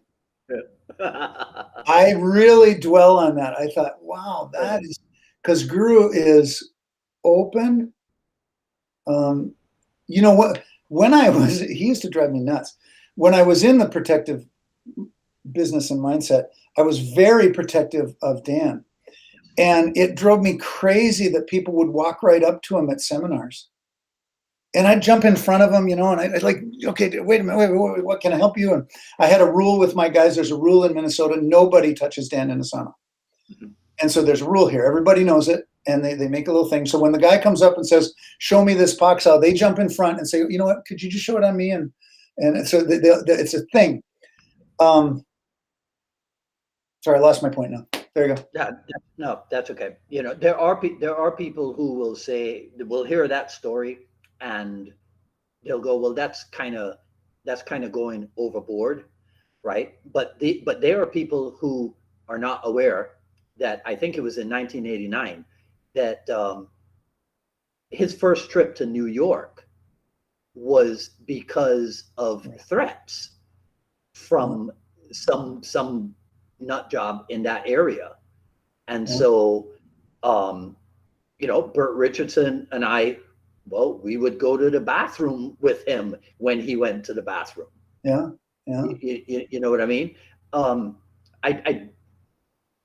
And whatever. No, I remember that era because he told me, you know, he said, you know, Rick, I prepared physically, I prepared mentally, and I prepared spiritually for that trip. It was a CELOT guy you were worried about. And yeah, I remember this. So, yeah. Yeah. Right. So, you know, some people will hear your story and they're like, oh, these guys are worshiping Dan Inosanto and thinking that they have to this and they have to that. Well, you don't know what you don't know. Right. And again, he is so open that he assumes that everybody who approaches him, everybody who wants to become involved with him has the best of intentions. Yes. That's right. Exactly right. And we know that that's not true. Right. You know, I can remember telling him, unsolicitedly, of course, right? I was going, look, if you get involved with these people, I can tell you, ultimately, they're going to try to promote this other guy. They're going to get involved with you, but only so ultimately they can turn things around and promote this other guy as the be all and end all. Boy, how many times have we seen that? Yeah. You know, this goes to something. I'll tell you something.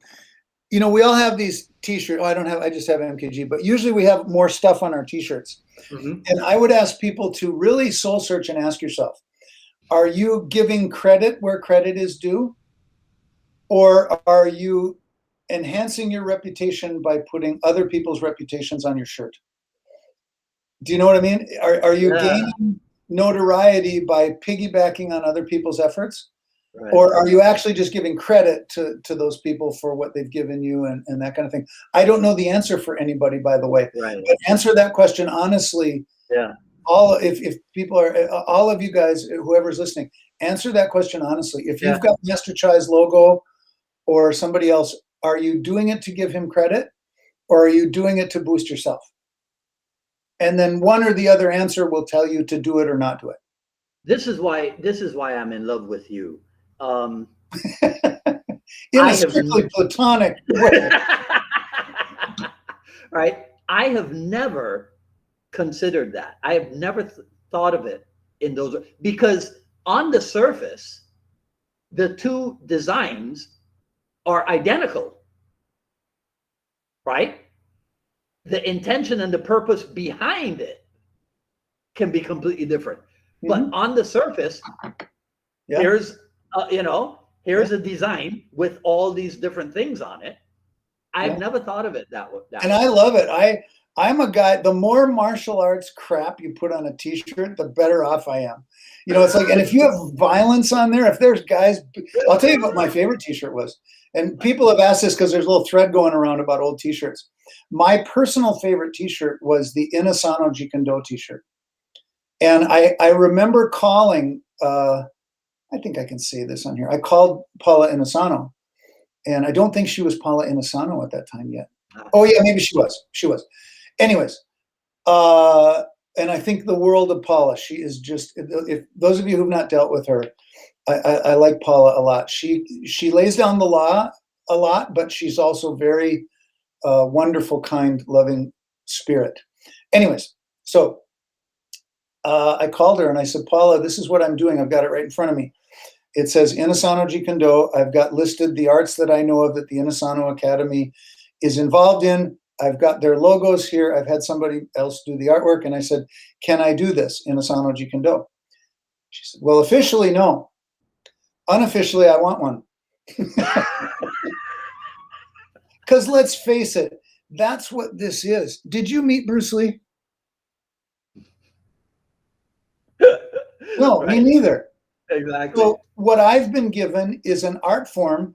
If you'd like to call it Jeet Kune, that's fine. Yeah. It's just a name for this thing. I've been given an art form from Dan Inasano, and he's gone to great efforts to pass that down to me. He shows up in my town twice a year. Right? Okay, so there's some money involved. No big deal. It's not anywhere near what this is worth. Right. And the thing is, he'd do it for free. Yeah, that's right. That's the thing. Which a lot of people can't take in, but you're right. Right. He'd do it for free. Yeah. Right. And so, as far as I understand, the first time you brought him, wasn't it 1982 or something? Yeah. God, now you're making me sound old, huh? Hey. Way to throw me under the bus, Dwight. Hey, there are people from the United Kingdom watching this, so I just threw you under the lorry. Oh, there you go. Do you know, the first time I went over there with Larry Hartzell, I almost died. Seriously. I started to walk across the street, and he caught the back of my collar like this, and he yanked me back, and a London cab went right here, just right in front of me. And I just about died, but Sifu Hartzell grabbed and pulled back. But, you know, again, I'm going to have to go pretty soon, Dwight. Okay. But I do want to say this about the Dan Inasano thing with me. I don't want to be confused with a fan of Dan Inasano, as opposed to what you said before, a disciple or a believer in his methods, or I truly honor that man. And he is what Bruce Lee said about this finger pointing to the moon business. Okay, it's trite and it's a silly movie quote and whatever, but that's what he is. He's a pointer to what we are to aspire to, what we're supposed to aspire to being. And that's what he's trying to do with his life. Yes, sometimes he fails. He's human. So if he didn't fulfill somebody's expectations at some point, I understand. Don't tag him with that. Don't hang that around his neck. He's really tried to point us to a better way, a better understanding, open our minds and educate us to a whole host of things. You know, the least of, I was standing next to a guy, you know the Kali group well. And so I'm standing next to a guy in that big room where we have the seminar, and the guy goes, you know, his sidekick really isn't that good. And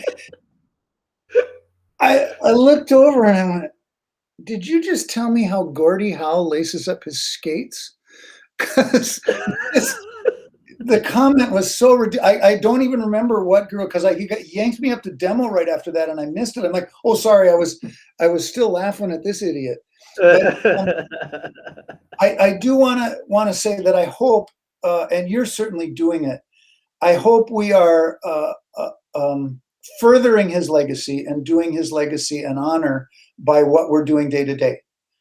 And as it pertains to, because we're on media here, as it pertains to social media, certainly, and our interactions with each other and with other systems, other people, or whatever, I think a more civil and understanding discourse would be a much better reflection on Dan Inosanto and his teachings than what I've seen so far.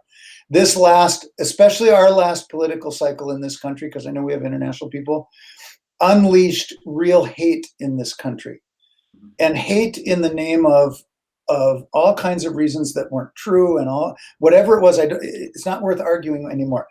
But once that kind of thing gets unleashed, and it's true in martial art, it's hard to control. And you've got friends. It's what the Civil War was.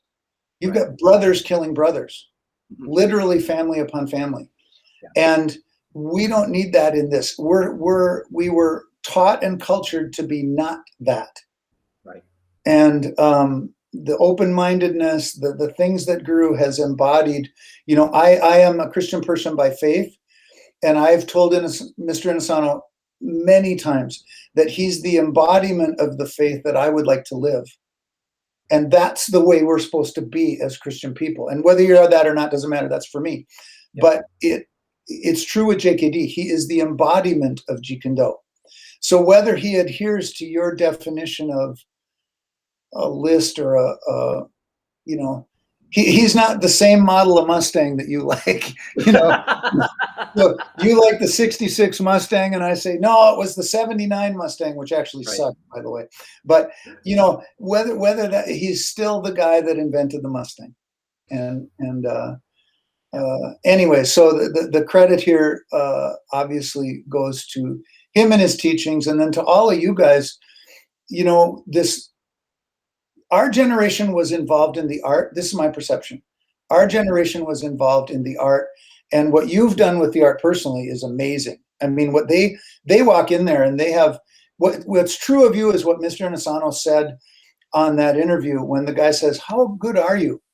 And he said, well, I'm not as good as I want to be, but I'm twice as good as you think I am. That's true of you, Dwight.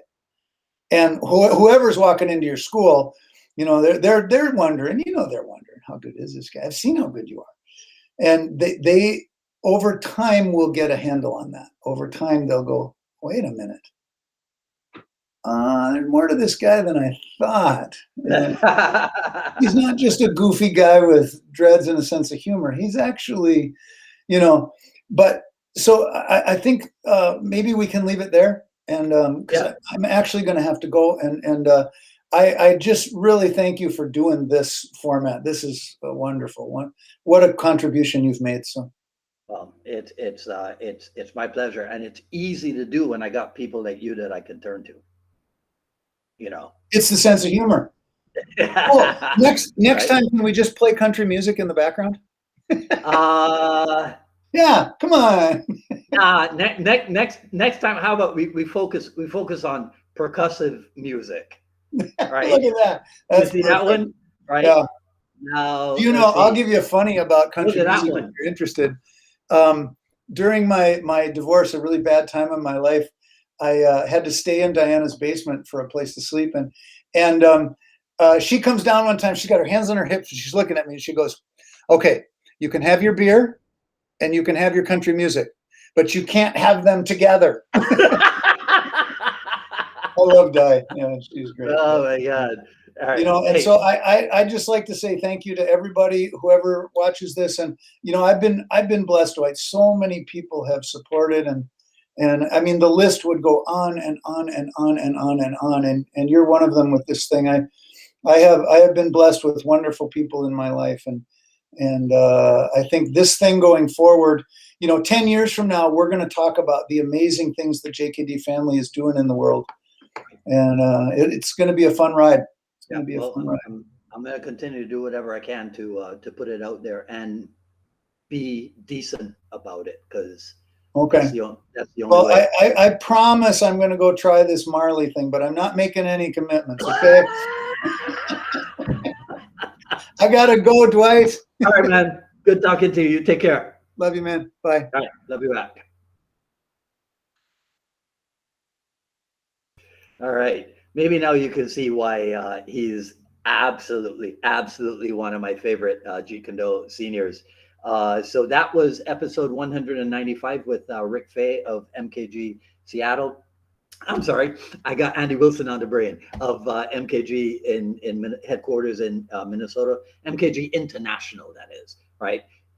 So that's it for today. An early morning edition. It's now 12 noon Miami time. I got the rest of the day off. I can get myself in so much trouble, right? So